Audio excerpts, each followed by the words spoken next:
Sunday feast lecture also? Yes, Prabhu. We are Mati switch. I didn't realize that there is a Sunday feast also. And Mati asked can switch. I said, okay, sure, Mataji. And then realized I have both today. So Are you gonna be okay with that? no. You're gonna be okay with that? Yeah, Mati, yeah. Yes, sure. Sorry, because I didn't have time to prepare for immigration. No. So it just 3 days was there for me to prepare. So I requested you. No problem. Yeah, thank you so much. Please. Thank you. Thank you. There might be some challenges with like daylight savings time, maybe. Yes, Prabhu. I think we had the clock just shifted 1 hour ahead, Prabhu. Is that right, Prabhu? That's right. It's always spring ahead, fall back. Fall back. Yes, fall back. That's a good way. Yes. So yeah, I think that's it. I was planning to go to the morning service today, Prabhu. Yes. And everything was changed. It's like when I got up, I think I'm getting too less of sleep. I was very sleepy. Today the time has changed, Prabhu, today? Yes, Mother. Oh. Yeah. Thank you, Jason Prabhu, Hare Krishna. Yeah. Well, your clock is correct because you showed up. My phone and laptop. Okay. Thank you. Om Namo Bhagavate Vasudevaya. Om Namo Bhagavate Vasudevaya. Om Namo Bhagavate Vasudevaya. Narayanam Namaskrityam Naram Chaiva. Om Ajnanatimirandasya Jnananjanashalakaya Chakshurudmilitam Yena Tasmai Shri Gurave Namah. Shri Chaitanya Manobhishtam Sthapitam Yena Bhutale Swayam Rupa Kadamayyam Dadati Swapadantikam Vandeham Shri Guru Shri Yuta Padakamalam Shri Gurun Vaishnavamscha Shri Rupam Sagrajatam Sagana Raghunatanvitam Tam Sajivam Sadvaitam Savadhutam Parijana Sahitam Krishna Chaitanya Devam Shri Radha Krishna Padan Sahagana Lalita Shri Vishakhanvitamscha Om Vishnupadaya Krishna Prishtaya Bhutale Srimate Bhakti Vedanta Swamin Nitinamine Namaste Saraswate Deve Gauravani Pracharine Nirvishesha Shunyavadi Paschatya Dishitarine Jai Shri Krishna Chaitanya Prabhu Nityananda Shri Advaita Gadadhara Srivasadi Gaur Bhakta Vrinda Hare Krishna Krishna Krishna Hare Hare Hare Rama Rama Rama Hare Hare Narayana Namaskrityam Naram Cheva Narottamam Devim Saraswatim Vyasam Tato Jayam Udiret Ashtaprayeshu Abhadreshu Nityam Bhagavata Sevaya Bhagavati Uttama Shloke Bhaktir Bhavati Nashtaki Hare Krishna Krishna Krishna Hare Hare Hare Rama Rama Hare Hare Jai. So I'll share the verse for today and then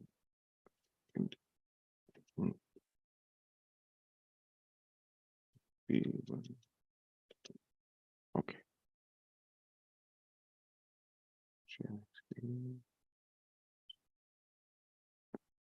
Okay, let me know if you can see the screen. Yes, Prabhu. Okay, Jai. So we are in the last verse of the 11th chapter, Krishna entering Dwaraka. And yeah, so we'll do the verse, word to word, translation, and purport, and then we'll begin discussing on that topic. So read the verse 3 times, and then if anybody want to recite, please do so.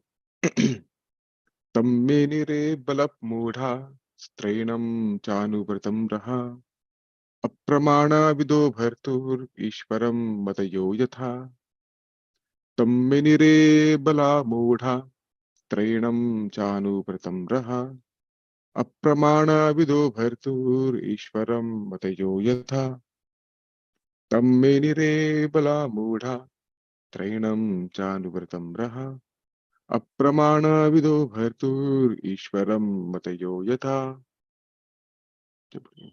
Recite. Prabhu, can you make the little bit big the Yeah, screen? sure, Mataji. Yeah, thank you, Prabhu. Tammedire balamudaha shrinam chanurvatam raha apramana vido bhartur ishwaram matayo yataha. Thank you, Prabhu. Yeah, thank you, Mataji. Thank you. Menere bala muda strainam chanurvataraha Apramana vido bhartur ishvara matayo yata. Thank you. Jai. Thanks so much, Prabhu. Okay, so we'll do the synonyms. Attam unto Lord Krishna, Menire took it for granted. Abalaha, delicate. Moodha, because of simplicity. Strenam, one is dominated by his wife. Cha, also. Anuvratam, follower. Raha, lonely place. Apramana vidaha, unaware of the extent of glories. Bhartuhu, of the husband. Ishwaram, the supreme controller. Mataya, thesis. Yatha, as it is. The simple and delicate women truly thought that Lord Sri Krishna, their beloved husband, followed them and was dominated by them. They were unaware of the extent of his glories, of the glories of their husband, as the atheists are unaware of him as the supreme controller. Even the transcendental wives of Lord Sri Krishna did not know completely the unfathomable glories of the Lord. This ignorance is not mundane, because there is some action of the internal potency of the Lord in the exchange of feelings between him and his eternal associates. The Lord exchanges transcendental relations in 5 ways: as proprietor, master, friend, son, and lover. And in each of these pastimes, he plays fully by the potency of Yogamaya, the internal potency. He plays exactly like an equal friend with the covered boys, or even with friends like Arjuna. He plays exactly like a son in the presence of Yashoda Mata. He plays exactly like a lover in the presence of the covered damsels. And he plays exactly like a husband in the presence of the queens of Dwarka. Such devotees of the Lord never think of the Lord as a supreme, but think of him exactly as a common friend, a pet son, or a lover, or husband, very much dear to their heart and soul. That is the relation between the Lord and his transcendental devotees, who act as his associates in the spiritual sky, where there are innumerable Vaikuntha planets. When the Lord descends, he does so along with his entourage to display a complete picture of the transcendental world, where pure love and devotion for the Lord prevail without any mundane tinge of lording it over the creation of the Lord. Such devotees of the Lord are all liberated souls, perfect representations of the marginal or internal potency, in complete negation of the influence of the external potency. The wives of Lord Shri Krishna, the wives of Lord Krishna were made to forget the immeasurable glories of the Lord by the internal potency, so that there might not be any flaw of exchange. And they took it for granted that the Lord was a hen-pecked husband, always following them in lonely places. In other words, even the personal associates of the Lord do not know him perfectly well. So what do the thesis writers or mental speculators know about the transcendental glories of the Lord? The mental speculators present different theses as to his becoming the cause of the creation, the ingredients of the creation, or the material and efficient cause of the creation, etc. But all this is but partial knowledge about the Lord. Factually, they are as ignorant as the common man. The Lord can be known by the mercy of the Lord only, and by no other means. But since the dealings of the Lord with his wives are based on pure transcendental love and devotion, the wives are all on the transcendental plane without material contamination. Jai. So read verse once again. Tammenire bala mudha strainam chanuvratam raha apramana vido bhartur ishvaram badayo yatha. The simple and delicate women truly thought that Lord Sri Krishna, their beloved husband, followed them and was dominated by them. They were unaware of the extent of the glories of their husband, as the atheists are unaware of him as the supreme controller. Jai. Okay. Thank you once again for joining. So today's verse is the 39th verse of the chapter number 11, which is basically the last verse of the 11th chapter, entitled, and so I should read the last line. Thus ends the Bhaktivedanta purpose of the first canto, 11th chapter of the Srimad Bhagavatam, entitled Lord Krishna's entrance into Dwarka. The last verse of the chapter, and Prabhupada give very beautiful, very sweet, very beautiful purport on this particular verse. And there are, as always, Prabhupada mentions so many wonderful, beautiful points, which in itself, each sentence, so could say, of the purport in itself deserves a class on its own, a discussion on its own. So, but we'll try to touch upon all the points. I'll try my best. So, because it's the last verse, it demands, so to say, going back the entire summarizing the entire chapter, maybe in 2 minutes. So we saw Krishna entering Dwarka, and before he entered Dwarka, he intimated the essence of Dwarka that he's coming by blowing his conch shell, Panchajanya, and a very beautiful description. The white, fat, bowl-like conch shell, becomes pinkish, reddish by Krishna's reddish lips, but by the touch of Krishna's pinkish hands, it becomes red. Right. So Krishna blows his conch shell and signifies his arrival to Dwarka.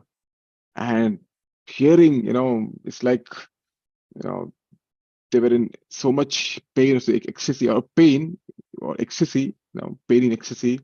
They did not see Krishna for a long time. And suddenly when they heard the conch shell, they just all got up, right? And started, decorating their house, running, outside to see Krishna. And we can see citizens offering prayers to Krishna. Right? They're coming outside, offering prayers, beautiful, wonderful prayers to Krishna.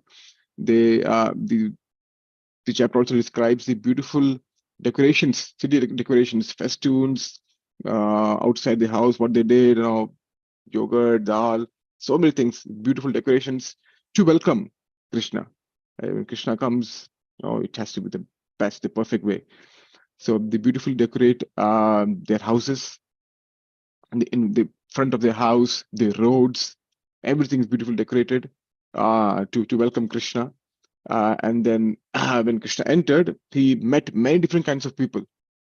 He met the artists, the dramatists, dancers, singers, historians, and the genealogists is mentioned.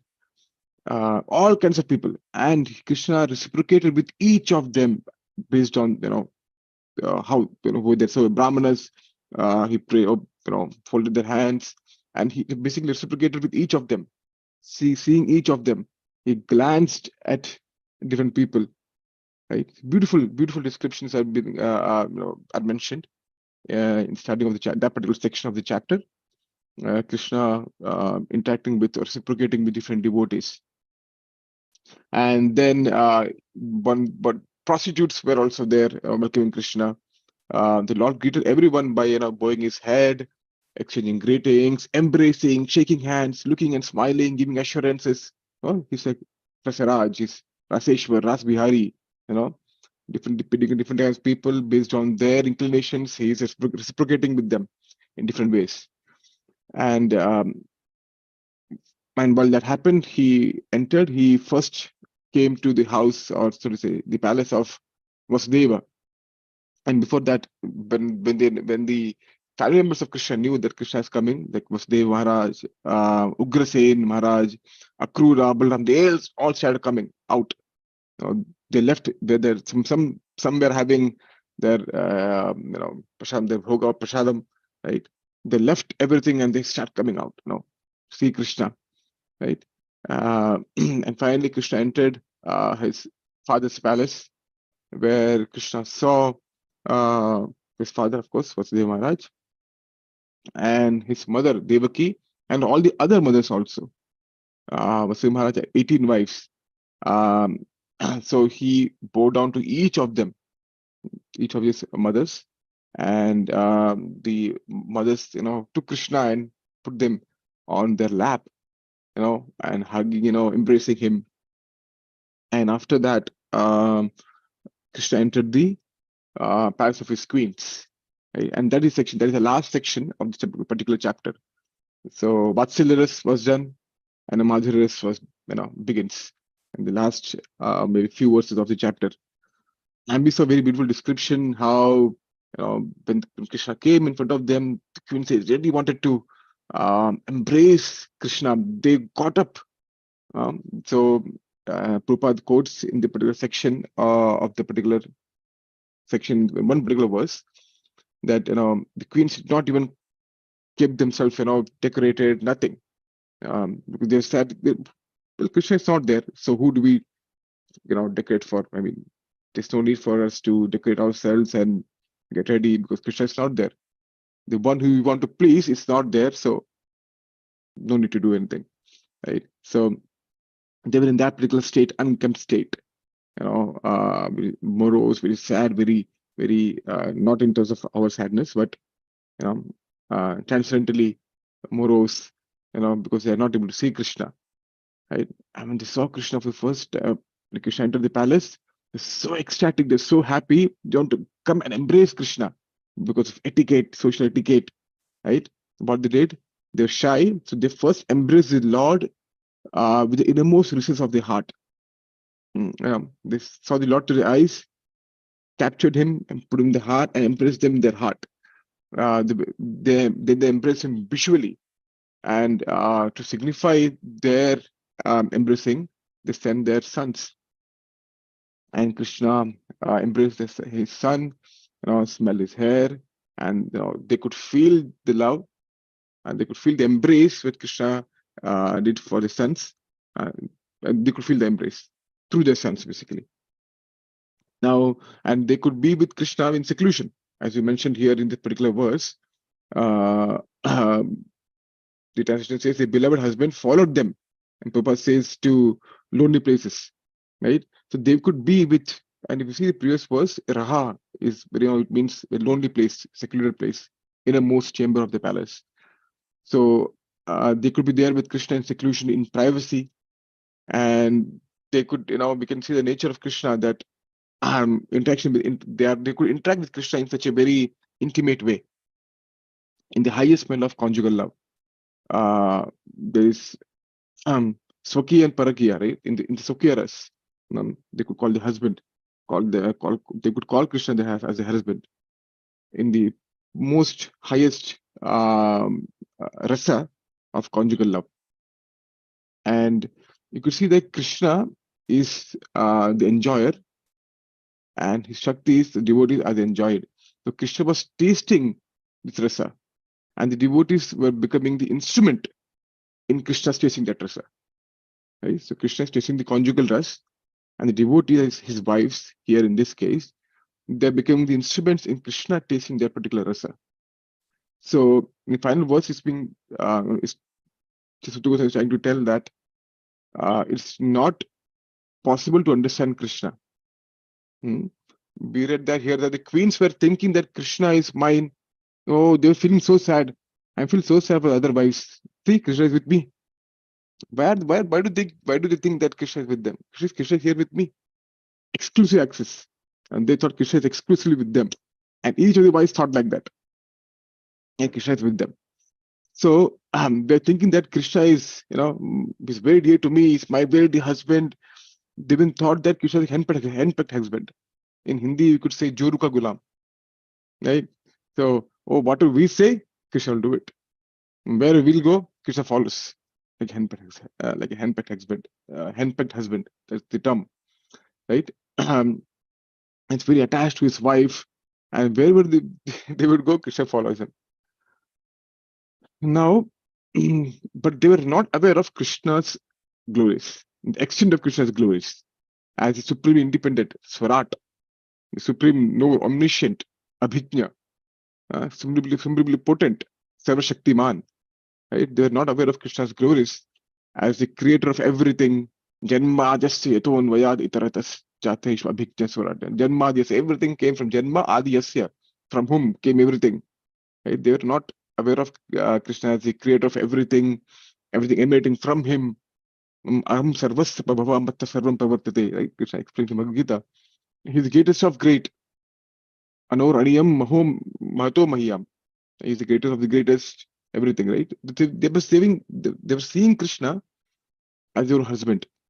They did not know, or did not need to know, we could say, Krishna's glories. Now, here, if you see the word, the word mudha is being used. Abala and mudha. Right? So abala, bala means one who has strength. Abala means one has no strength, technically speaking, if you see the word as it is. But here Prabhupada translates abala as delicate. And similarly, the word mudha is used here.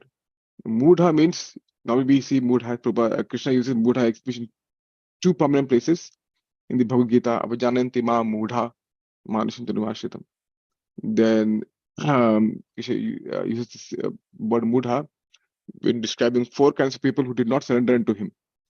The mudha, naradhama, maya, pratyajnana, asuram bhavamashita. Right? Mudha means ignorant, foolish. But here Prabhupada translates mudha as because of simplicity. Right? So hopefully we get time to speak something about simplicity, right, in that aspect as well. But my point is, foolish means ignorance here, but Prabhupada translates this as simplicity. And so this ignorance of the queens, so to say, is being unaware or is being ignorant about Krishna's position, but it's not like our ignorance of knowing Krishna's position, of not knowing Krishna's position. So our ignorance, we don't know who Krishna is, or let's say we're trying to know who Krishna is, but other people who are not in the process of bhakti, they don't know who Krishna is. You could say they are ignorant.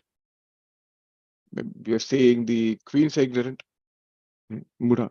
Are the same category? No. The words used are the same, but the context is totally different. Right? They are being ignorant, but under two different energies. People outside, they are mudha by the influence of Mahamaya, where the queens, they're ignorant because they are under the influence of Yogamaya. Mahatmanas to Maham Partha, Devim Prakriti Mashrita. Devim Prakriti is basically Yogamaya. Bhagavad Gita says, right? Devim Prakriti. So they are Mahatmas, they are Mahan Atmas, and they are under the control of Yogamaya. Now, so basically, the ignorance of the queens of Krishna is not on the same platform as the ignorance of the outside people, right? Or of an atheist who comes with so many theories to prove that God does not exist, or Mayavids who talk to so many nonsense stuff, or Krishna's body material, and so on and so forth. But then, but we see that, but being a devotee, we need some knowledge. Devotees have some knowledge about Krishna, right? We render devotional service to Krishna, or we start doing devotional service to Krishna after knowing who Krishna is. We came to Krishna consciousness after understanding who Krishna is, right? So then, if you ask some devotees, who is Krishna? They will get different answers like, oh, Krishna is a person who has a bluish blackish complexion, like a rain cloud, Meghashamavarna, who has a yellow colored dhoti, like lightning, who plays a flute, who has a peacock feather on his head, and so many things, so many details, what does he eat, what does he like to eat, what does he do, where does he live, so many things we can know, right? Devotees will explain what part of the day, what he does what, 8 times, so many things, right? Knowledge. Devotees will, can very detailedly explain different things, aspect about Krishna, right? But then that is knowing Krishna, but that is still not knowing Krishna, right? So generally, when there is knowledge, but what happens? We become confident about the subject matter. For example, we have doctor, they study very much rigorous studies for so many years, maybe a decade. After studying, they have quite a confidence. Okay, I know this subject matter. When we have knowledge, we become confident of the particular subject matter. And we say that knowledge is power in this age, right? So we get confident of the particular subject matter. And knowledge is one of the opulence. It's an opulence. People, they try to gain more knowledge. And that's why we learn Shastra, we learn shlokas to get the knowledge. That's important part. And then that knowledge gives us control, and we enjoy the controllership. There's a material mentality. We want knowledge, because knowledge is power, and we can control others. We can have the controllership. through knowledge. There's a material mentality, and we want knowledge. And when we get that, it gives confidence to speak, right? So now, and if I have knowledge, what happens? We have in Chaitamrita, we see Digvijay Pandit, going all over the place, exhibiting his knowledge and defeating, right, different people and getting the Vijay Patra, right? So we try to get confidence and we try to defeat the opponent or enjoy superior position, and that's the goal of knowledge. In material world, the more knowledge, the more proud people become, right? But then, um, uh, no, but then in this spiritual world, the more knowledge one has, one should become, that means more fruits on the tree, and the more the fruits on the tree, the more humble should become. So we can see a person has a lot of knowledge when the person is more humble, right? Uh, but what does it mean to understand Krishna? So this part of knowing different details about Krishna, there's one knowledge, one aspect of knowledge, and Prabhupada mentioned the purport that even the personal associates of Lord do not know him perfectly well, right? So knowing Krishna means so many things about like trivia. There is this partial knowledge of Krishna, right? And the ultimate understanding of Krishna is a bit more deep. It's not just knowing some facts about Krishna, right? So try to speak something about that particular part. So in this world, we enjoy the activity. For example, if someone gives us a gulab jamun, and we relish the gulab jamun very well.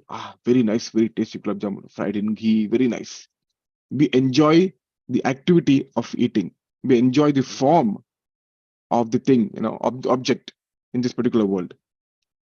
But then, we might not even see the intention behind the offering.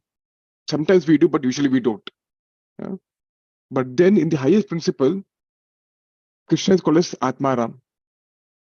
Krishna is still satisfied, right?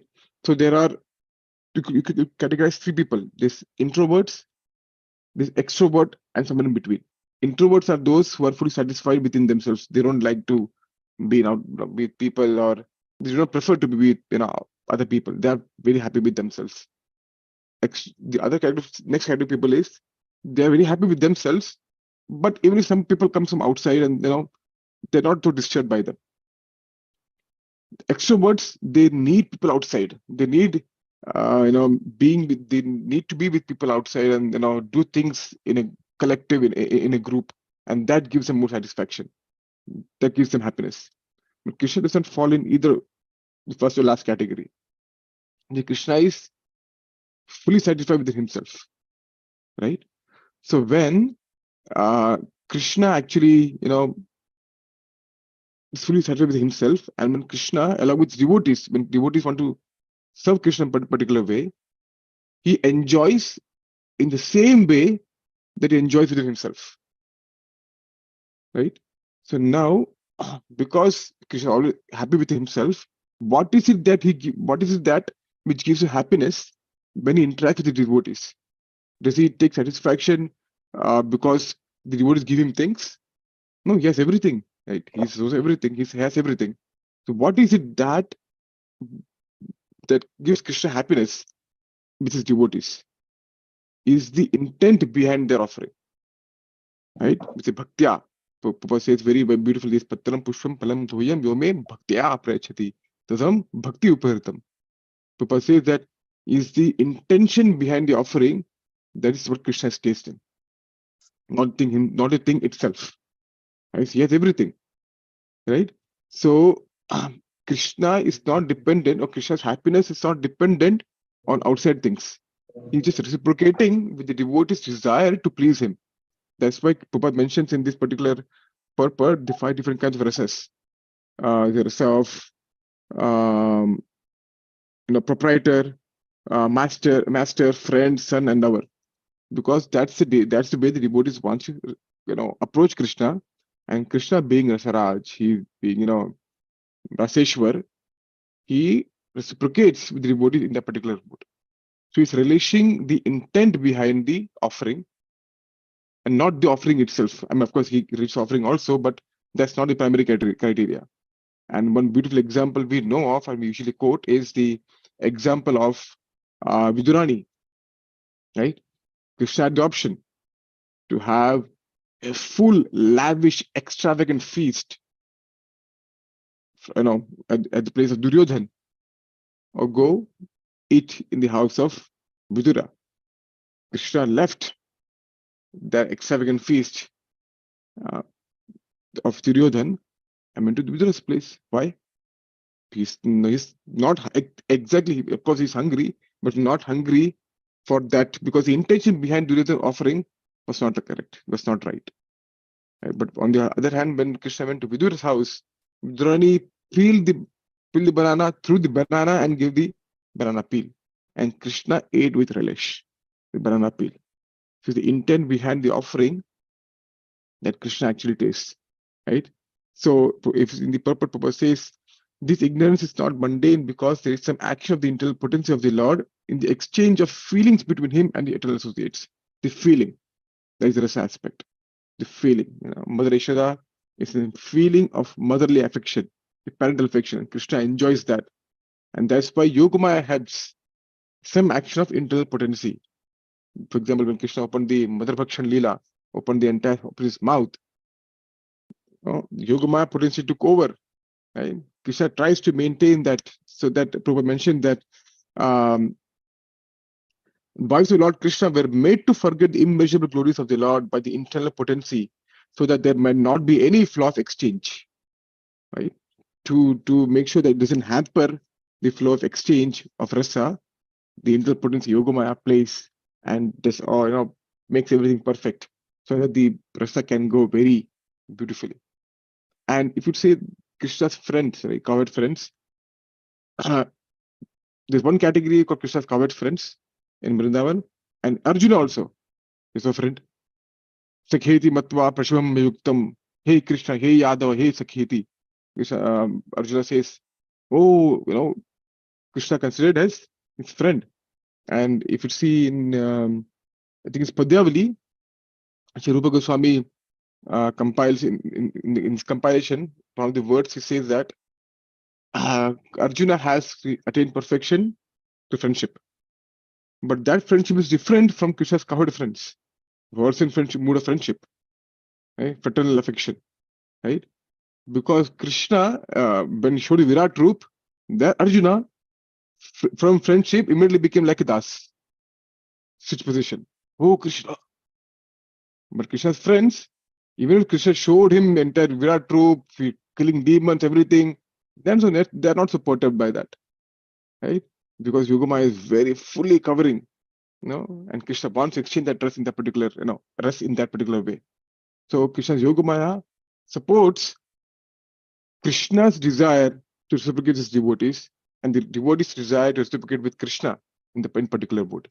Yogamaya is the person behind the curtain and doing all the arrangements, doing everything possible. Okay, so in the purport, Prabhupada says that there you go. Even the personal associates of the Lord do not know him perfectly well. What do the thesis writers or the mental speculators know about the transcendental glories of the Lord?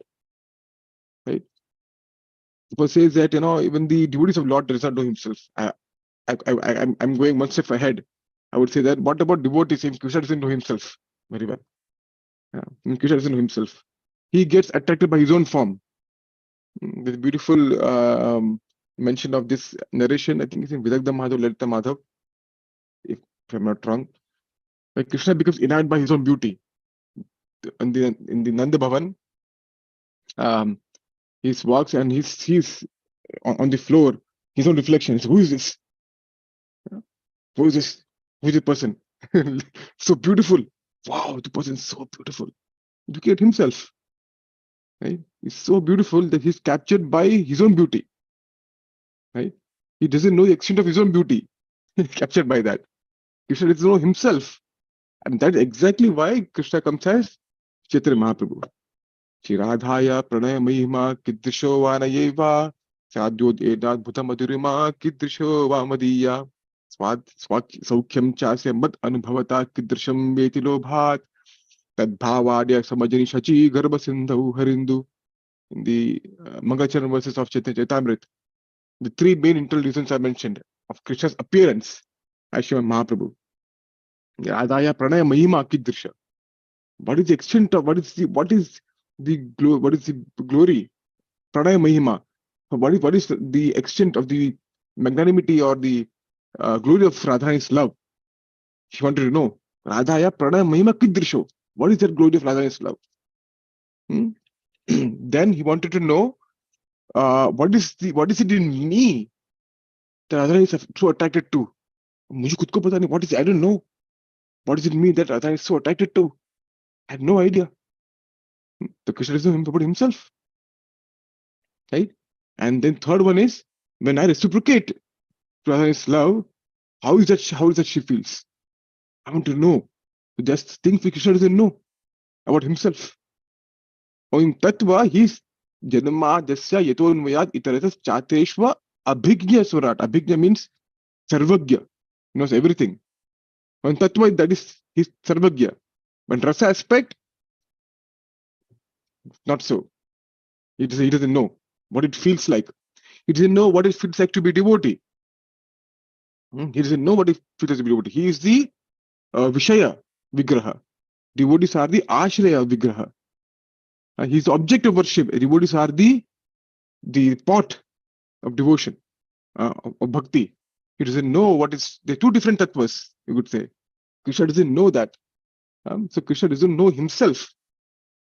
So what to speak about other devotees or atheists for that matter? They can never know Krishna. Absolutely. They can never know Krishna. Right? So that is rasa. And if you see in a small aspect, it's very impossible to describe Krishna's glories in spiritual, literature we have. I'll give you a small example. In the conversation between Ramananda Raya and Srimad Mahaprabhu, in the Madhya Leela, chapter number 8, one of the most beautiful descriptions and the deepest, talk. In that section, where Mahaprabhu starts asking Ramananda Raya, what is the best, the highest dharma? What is the topmost? And Ramananda Raya first says, Varnashram dharma. He says, Ija bahir aage karo. Okay, these external, okay, fine. Please tell something more. Something more. And Mahaprabhu keeps on asking more and more and more and more. And every time Ramananda Rai gives his answer, he substantiates a particular answer with a quote from the Shastra. You see this in the conversation. You could see that every time he quotes, every time he says Varnashram Dharma, and he quotes from particular verse from Srimad Bhagavatam or some other scriptures, he'll quote to substantiate his point. And Mahaprabhu will keep on saying, okay, it's fine, okay, come more, something more. Or Aniyor, something more. At one point, it comes to Srimad Radharani's love, all these esoteric topics. And that particular time, when Ramandra speaks that I'm going to talk about something, he creates his own verse. He doesn't quote from Shastra. So saying an article and mention that's because that particular mood, that rasa, is not even mentioned in the Shastra because it's so confidential. Only devotees can know. Only devotees can share, or devotees from the heart of devotees can it come out. Shastra is not so, Shastra has everything, but there are so confidential things which not mentioned in the Shastra, but the devotees have in their heart, which comes out. Even Krishna doesn't know himself fully. What to speak about other people, right? So I was meditating upon this particular aspect, and while reading Chaitanya Chaitamrit on Friday, I came upon this particular conversation. We are reading Madhya Leela, chapter number 11. And Madhya chapter number 11, we are reading this particular aspect. With it go. Let me just see. Where is it? Yeah.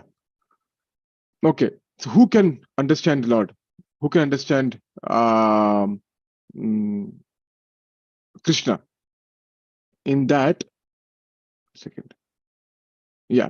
This comes in text number, Madhila, chapter number 11, text 101. Right? Sorry, just go down. Yeah. Text number 11. So this is basically a conversation between Maharaj Prataprudra and Subramanian Bhattacharya. So he asked, Maharaj Prataprudra asked Subramanian Bhattacharya, oh, my dear Bhattacharya, in the age of Kali, intelligent people perform congregational chanting. To worship incarnation of Godhead, who constantly thinks about Krishna. Jagjay Sankita Prayer, Yajanti Su Medasa.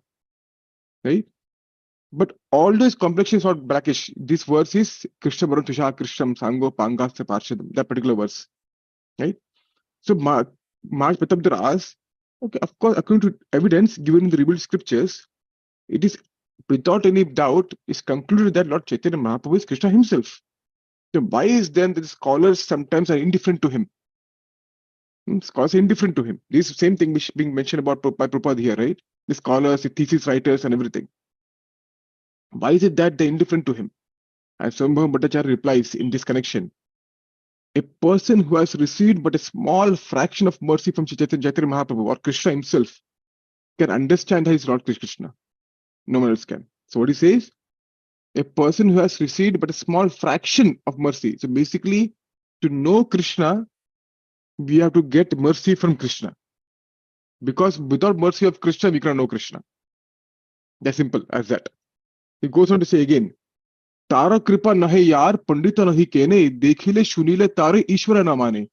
If by the mercy of Shri Chaitanya Mahaprabhu is not bestowed upon a person, if mercy of Krishna is not upon a person, regardless of how learned a scholar may be, and regardless of his seeing or listening, no matter whatever a person may listen, hear continuously for how much ever long, but if the mercy of the Lord is not present, that person cannot accept Lord Chaitanya or Krishna as Supreme Personality Godhead.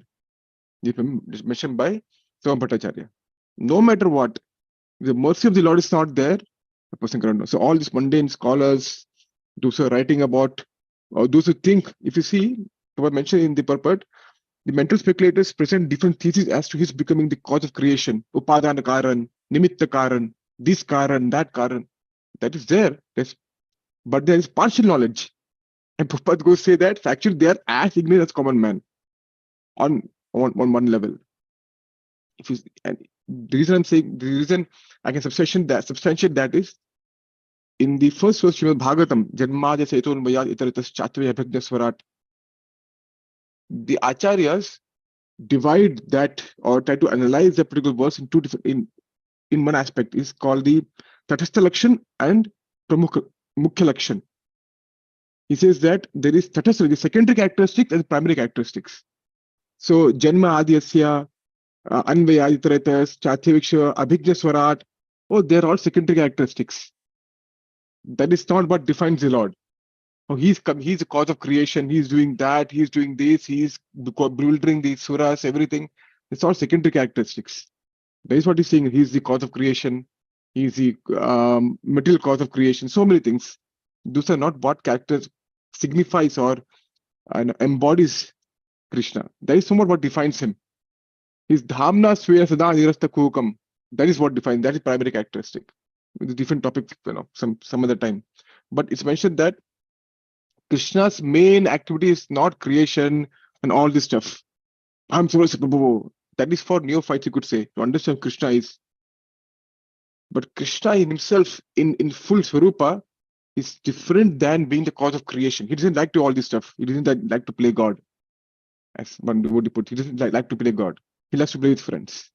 He likes to be with Srimad Radharani and the gopis. He likes to be Mother Yashoda. All creation aspect he doesn't like much. He's not so involved. His Shaktis take care of everything. He's not at all involved. His Shaktis or his expansions take care of everything. He himself is never involved in all this creation aspect. He doesn't like all this stuff. So, again, going to the next verse in Chaitanya Charitamrita, Kaviraj Goswami quotes a very beautiful verse from praise of Lord Brahma. I find the prayers of Lord Brahma fascinating, absolutely fascinating. There's so many wonderful, beautiful points in the prayers of Lord Brahma, absolutely magnificent prayers. He quotes this particular verse, Athapita deva padambuja dvaya prasada lesha anugrita evahi janati tatvam bhagavan mahimno nacha anya ekopi chiram vichinvan. He says that, my Lord, if one is favored by even a slight trace of the mercy of your lotus feet, only then he can understand the greatness of your personality.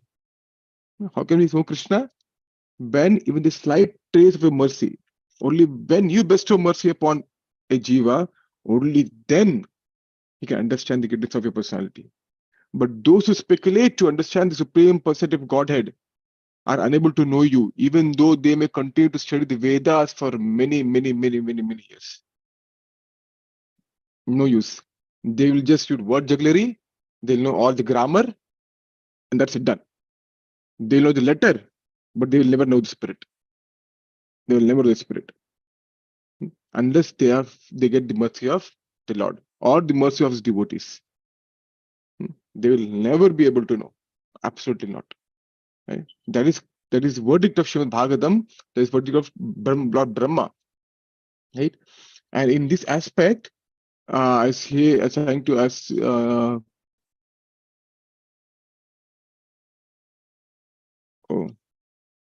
interesting. 1 second. Okay. So in this aspect, I was reading a commentary by Shri Vishnu Chakri Thakur from Bhagavad Gita, and he quotes, and this is mentioned also in the commentary to first version Bhagavatam by Chakravarti Pad.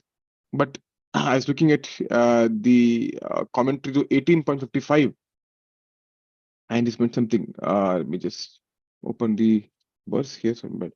He very beautifully he quotes some different scriptures as to substantiate what we have been talking about. So he says,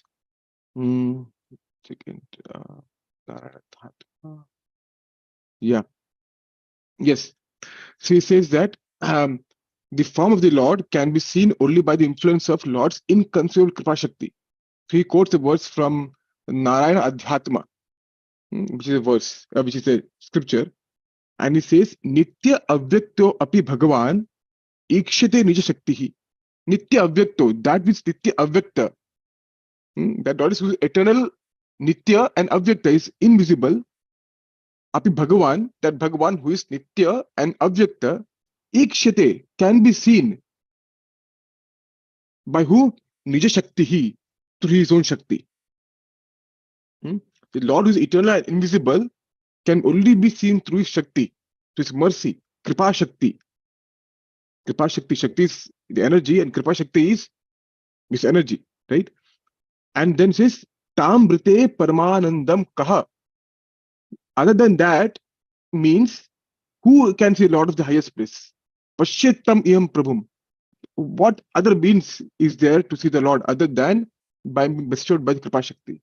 And if we were hearing a beautiful description from Madhuri Kadambini in one of the reading groups, but Devotee was mentioning that Chakravarti Pad actually describes the energies of the Lord like a lotus, and the center, the whole of the lotus, this centermost part, the topmost Shakti of Krishna is the Kripa Shakti.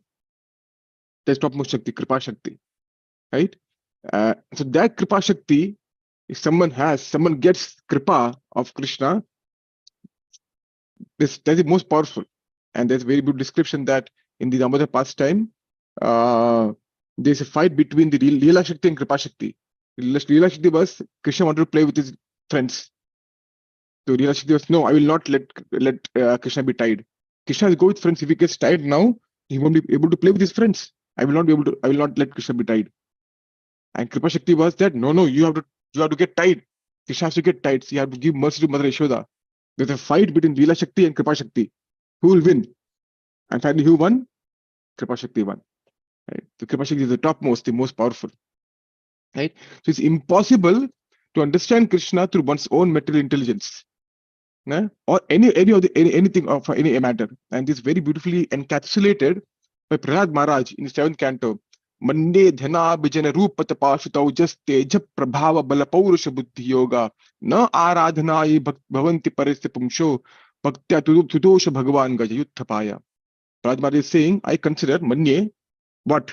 Dhana, riches, Abhijana, aristocratic family, Rupa, beauty, Tapa, austerity, Shuta, knowledge from studying the Vedas, Ojas means sensory prowess, Teja, bodily effulgence, Prabhava, influence, Bala, strength, Paurusha means ability, diligence, Buddhi, intelligence, Yoga, mystic power. No, all these things, no aradhanaya bhavanti parisabhunsho, all these things cannot, these are not the qualifications to understand Krishna. What is the qualification? Bhaktiya tutosha Bhagavan Gajayuthapaya. Bhakti is the only qualification to understand Krishna.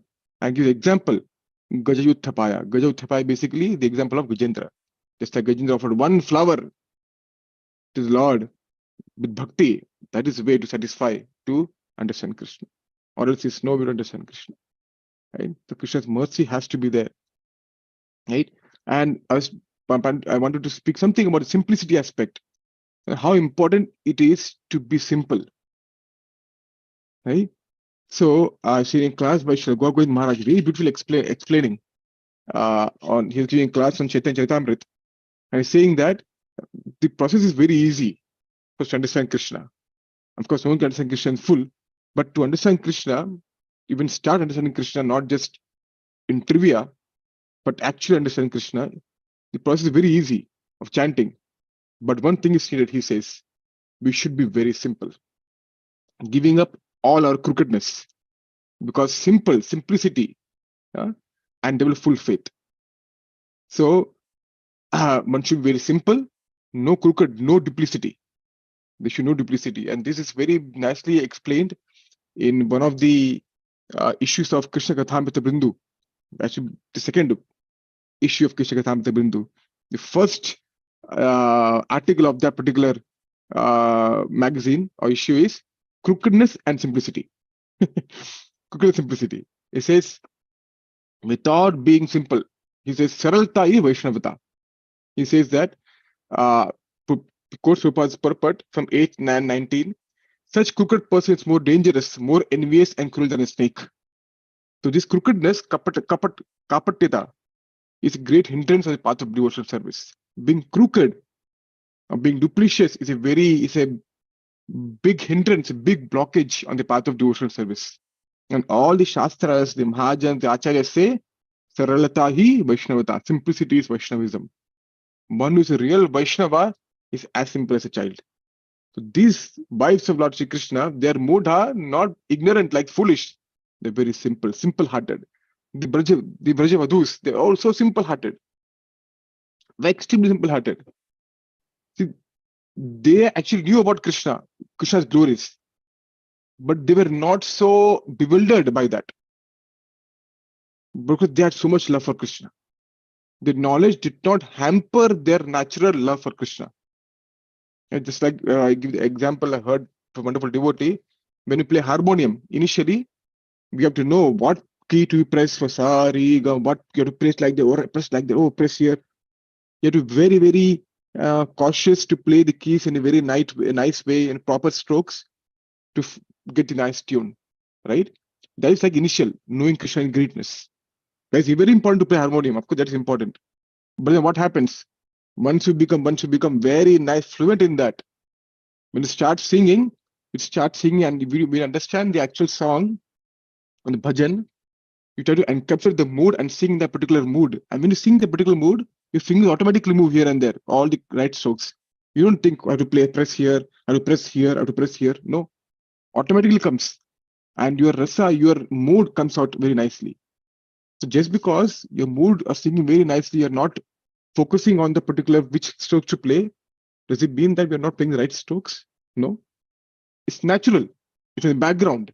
Similarly, the love for the or love of the queens, love of the Brajavadhus, love of Madeshada, they all exhibit their natural inclination in the particular mood, but knowledge of Krishna is there in the background. But they are not hampered. Their love is so vast, so encompassing, the knowledge is swept. It's just so minuscule in front of their love. Right? So they are mudha because they are simple. The Sarata Vaishnavata, right? They're very simple. They're not so hampered. Krishna is there, or Krishna is God, whatever, I don't care. Madhusha so goes to say that my Krishna is not God. Why? God is property of everyone, public account. But Krishna is mine. It's my private account. That is the mood of the Brajavasis, mood of the devotees of Krishna. You find Krishna do for themselves. Krishna is ours, right? So that is something much more to say about simplicity. But so yeah, so in this last verse of Srimad Bhagavatam, of last verse of the chapter of 11th chapter of Srimad Bhagavatam, or the 10th canto, the Sri Goswami is saying basically that the devotees of Krishna, they're unaware of the extent of the glories of husband, but that not knowing about Krishna helps us. That is basically the influence of Yogamaya to for the devotees and the Krishna to release the particular mood. So they are under the influence of Yogamaya, where the others under extent are under the control of the Mahamaya. And because of that influence of Yogamaya, they're able to continuously release the rasa in which they want to approach Krishna.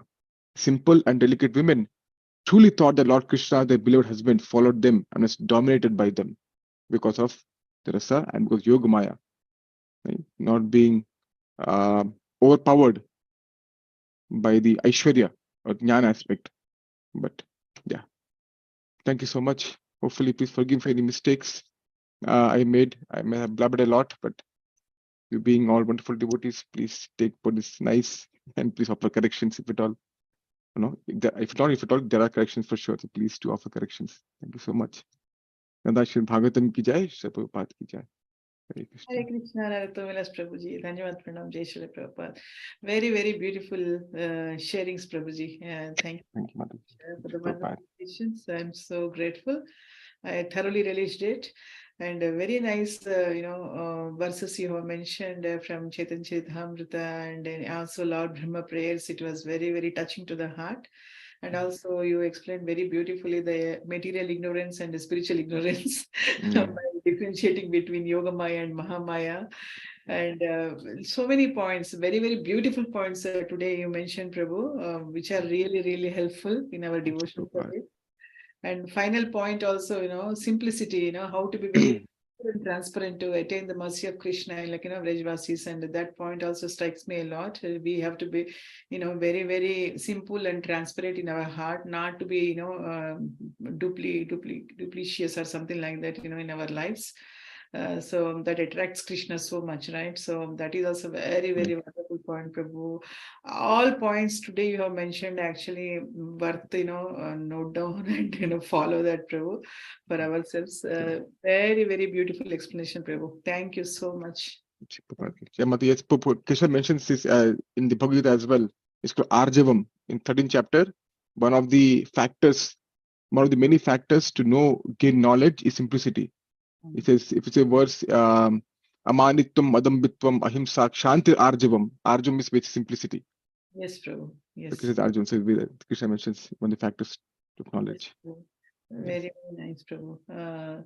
So thank you so much, Prabhu. I know we are actually we have to imbibe the whatever you have, But I just spoke about the same thing. Knowledge, words are there. No. Practice. At least I can inculcate, those things in life to attract Krishna's mercy, Prabhu. Thank you so much, Prabhu. Hare Krishna. Thank you, Krishna. All those Prabhupada. Thank you, Prabhu. Thank you, Prabhuji. Thank you very much. And you narrated Krishna's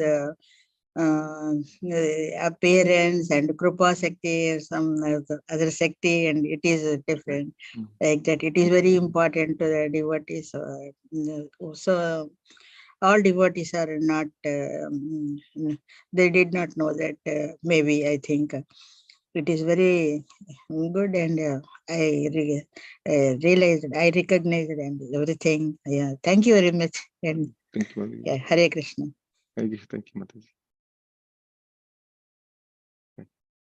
Anybody else would like to make comment or questions?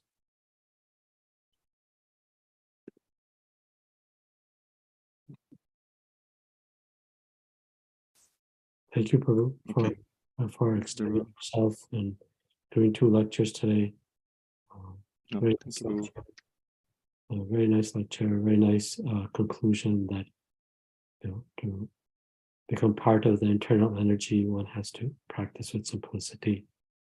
I think it's always a challenge to understand Tattva and Leela. Yes, We need to understand Tattva to understand Leela. yes. But actually, Tattva is Krishna's Supreme Personality of Godhead. That's Tattva. Yes. But the process of Leela, forgetting one's nature, is inconceivable. That's why it's a Tinta Veda Veda. So, so very nice description. Thank you very much. Thank you, Prabhu. Thank you, Prabhu. I just remember a very beautiful quote which I heard from devotee, which I quoted sometime before also. The palace of Rasa or Leela is built upon the foundation of Tattva. Yes. So if you don't have Tattva, then we might take it for cheap. Krishna's Leelas. So we should have it, as you mentioned, we need to have no Tattva also very, very strongly to relish the Leelas of Krishna. Yes, that is true. Ultimately, authority is Shabda Praman. So Yes. all Vedantists accept that the Vedas contain everything, and all the theories are to explain apparent contradictions in the Vedas. So very nice. Like you said, you can go on in this, and Srila Prabhupada describes so nicely the rest, Yes. etc.